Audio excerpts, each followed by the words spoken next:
I've been looking forward to Raya and the Last Dragon for quite a while. This new animated movie from Walt Disney Animation Studios is hitting theaters and also arriving on Disney Plus with premiere access at the same time. Is this magical feature worth checking out?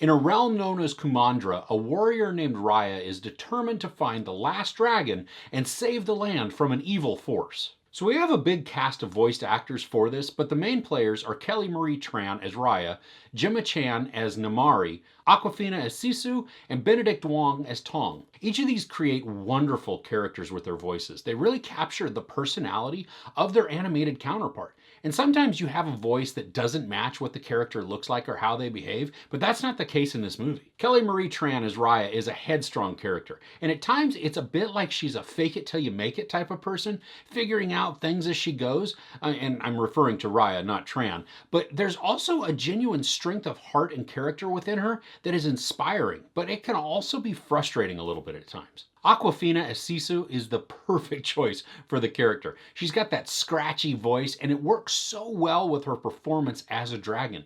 She brings some snark and sarcasm, but also a happy-go-lucky naivete, and I found that really endearing and funny. The pairing also between Raya and Sisu is a lot of fun. The dialogue is witty and it's quick at times, but I don't think it's too fast for younger kids. Some of their dialogue is there specifically to entertain us, the adults and the parents. Gemma Chan gives Namari strength, but also mixes in a vulnerability and even a yearning to the character.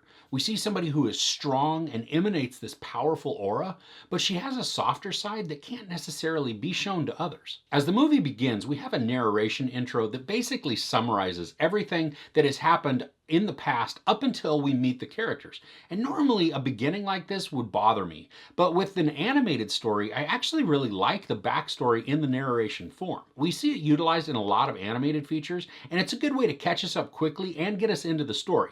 But of course, what comes next is ultimately going to make or break the movie, because you can't just hang the story on the intro. After that intro, the story then moves in to introduce us to Raya. Not fully yet, but enough so that we get an understanding that she's adventurous, strong, and smart. The story moves fairly quickly into the first area of tension too. It wants us to get right into the story and get going. Now there are 5 different areas within the kingdom. Each is kind of this faction, and because of the past turmoil that we see in the very beginning, there's still some huge tension between all the lands. Each land has its own color scheme, which I really enjoyed. It adds a great visual aesthetic, and it reminded me a bit of the movie Hero with Jet Li. Now, the use of color isn't as stark and separated as that movie, but it is cool to see how each area is defined by a particular color. Obviously, and as expected, duh, the animation in this is stunning. The textures and colors are just absolutely beautiful.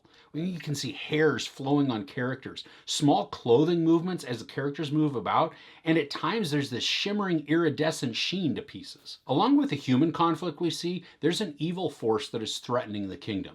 Now visually, it's a purple and black mixture that is like smoke and webs intertwined, and it's a great effect, and it creates a pretty menacing antagonist. In this, there's a bunch that little kids to adults can enjoy. Sometimes it's physical humor, other times it's awesomely choreographed fight scenes, and of course there are wildly charismatic characters that are just a joy to watch, and not all of them are human. There's Tuk Tuk, this hard-shelled furry bug thing that Raya rides. It's extremely cute and has some really good facial expressions. There's also a baby and 3 monkey-like creatures that Raya encounters, and they're really cute. They add some slapstick humor, but also some cunning and excitement.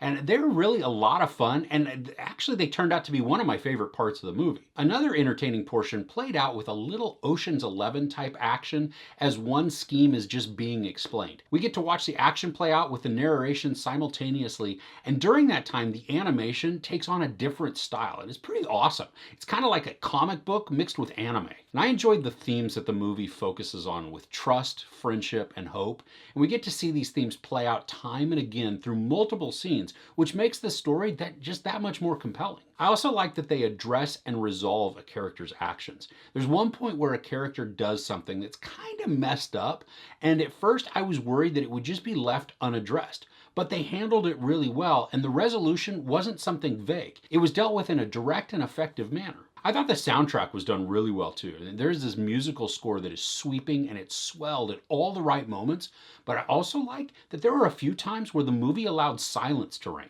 It just underscored the emotion of the sequence that we were watching. Probably my only gripe for this is that Raya is searching for some items. The obstacles and challenges she faces aren't really that big of a deal and are overcome quickly, not really presenting any sort of challenge to her. She's on her quest, and really the journey is the purpose, not the search itself.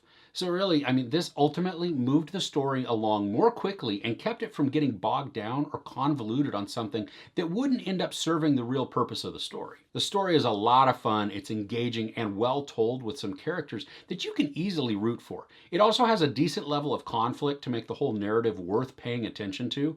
And yes, there are some predictable moments, but they don't ruin the story or the excitement. In fact, I was so caught up in the emotion that I didn't even care about the predictable parts. The visuals and humor, I think, will satisfy both younger and older audiences, which is really important because to watch this when it releases, you have to shell out a little bit of cash. I had a blast with this and I cannot wait to watch it again. It's also going to be something that I am going to buy because I really enjoyed the ride that the story takes me on. There's no sex, very brief nudity with a bare baby butt, no profanity, and some violence. I give Raya and the Last Dragon 4.5 out of 5 couches.